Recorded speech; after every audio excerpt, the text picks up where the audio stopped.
Described as a musical icon in Ethiopia, Hachalu Hundessa supported the struggle of the ethnic Oromo people.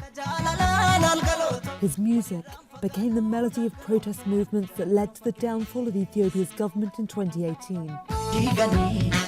The Oromo are Ethiopia's largest ethnic group, but they've long complained about discrimination.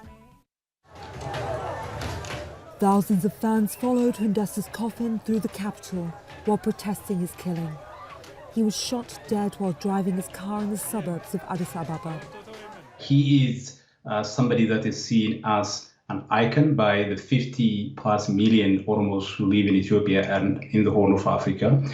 He is a kind of towering, really musical genius with an incalculable imaginative power, who had the rhetorical facility, the verbal invention, the poetic expression with which he, very ably articulated and insightfully identified some of the deeply entrenched and profoundly rooted problems that the Oromos have been facing throughout history.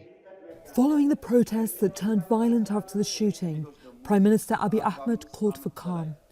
He tweeted his condolences about the singer, saying they've lost a precious life, and since the death of the young artist, he wishes for comfort for all of those in deep sorrow. But in an interview to a media network owned by a government critic, Hundessa last week criticised Ethiopia's leadership. The network is owned by Jawar Mohammed. The TV station says he was detained after his bodyguards faced off with federal police, but the spokesman for the federal police denies this. A lot of critics are rising against the Prime Minister, the way he handled the transition, the way he, was not willing to discuss with opposition, to have a genuine dialogue, as many were calling for it. But the icing on the cake came when he, as many refer to it unconstitutionally, had the Parliament and the upper house approve the extension of his time in office because of COVID.